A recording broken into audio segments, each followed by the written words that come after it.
There seems to be a spate of cancelled, annulled, or avoided elections in Europe, and this is worrying.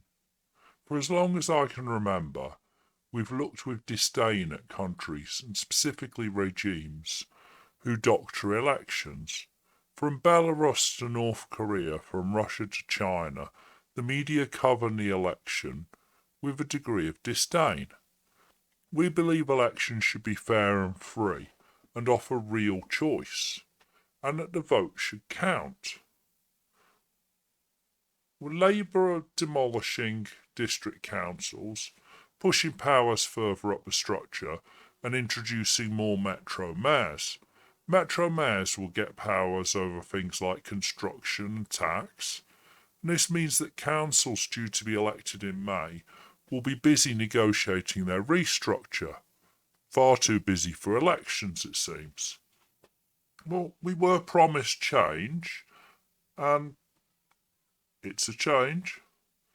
It's a slightly unusual state to elect councillors to councils, which won't last for the duration of the election cycle, and something does have to be done around that.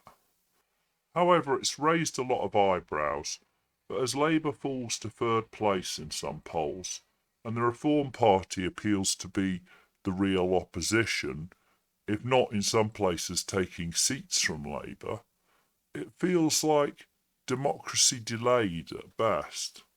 After their first 6 months, it would appear optimistic to assume that Labour will be more popular in a year's time. There doesn't seem to be much progress on that front. Elections have been delayed before. It's not unprecedented. I believe for COVID it was 1 year. For foot and mouth disease, some were put back a month. And for the Second World War, well, didn't really have time to be fighting an election. But council rearrangement? Surely we've rearranged councils before without cancelling entire elections.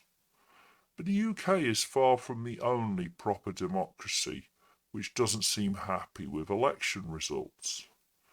In Romania, an election was held last November, and the first round put a party described as NATO skeptic and pro-Russian and right-wing. They mainly campaigned on TikTok, and they won the first round. The second place candidate supported the vote and opposed the annulment. The government had the result annulled by the Supreme Court and cancelled the second round. Now, I spoke to a Romanian friend and asked him, "What's this about? What's going on?" He said, "The people voted for a party that offered them what they actually want, and the authorities don't like it." He was not impressed. I certainly have never considered him to be right wing. I have seen that he questions just how great things are in new democracy and just how bad things were under communism. If you have bread on your table, you have bread on your table, is the way of thinking. Well, the court saw declassified intelligence documents that suggested Russian interference in the election. I don't know which is the case, but both candidates who are in the second round runoff, one of whom isn't being called right wing by the media, believed it was an illegitimate decision to annul the election. Romania is part of the European Union, and you'd expect the EU to be alarmed and to issue concerned statements the way they do when Poland or Hungary don't go the way they want them to. Well, there's been precious little coverage in the UK, but either Romania had their election result tipped by Russia, or the government didn't like not being in the running for president. I'm not sure which is more worrying.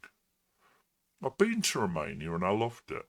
An educated, interesting people whose language is a fascinating Latin mix. Why don't I hear much from the Western media about this? A month ago, France 24 was telling me that there was a record turnout for the parliamentary election, perhaps in protest at the presidential election cancellation. Well, I was impressed with Romania and spent most of my time in large towns. But you don't need to travel far and you can't get to an airport without finding the countryside where there's clearly substantial, maybe not poverty near the towns, but a lack of wealth. And it put in perspective for me what my friend said about the bread on the table. Sometimes the bread on the table is more important than the vote in the election box. And that's probably a perspective that people in Britain struggle to deal with because we've always had bread on the table. Romania in the countryside reminded me of Eastern Poland before the EU money came in more than the Czech Republic. Poor people are those who struggle the most when there's a cost of living crisis, and people are having a hard time, and they're having a hard time across Europe. And when the masses decide they want something different, the political class don't like it. Well, Germany's had growing discontent, and the AfD seems to be growing very fast. A party which describes itself as libertarian centrist. Well, we're always told they're the new Nazis, but are they really? The media never says, oh, that candidate's left wing, or oh, they're extreme left wing. They only say communist if it's in the party's name. Call yourself the Unicorn Party and they'll never say that you're communist. Germany has substantial problems and the same concerns over immigrant crime as many people in the UK do.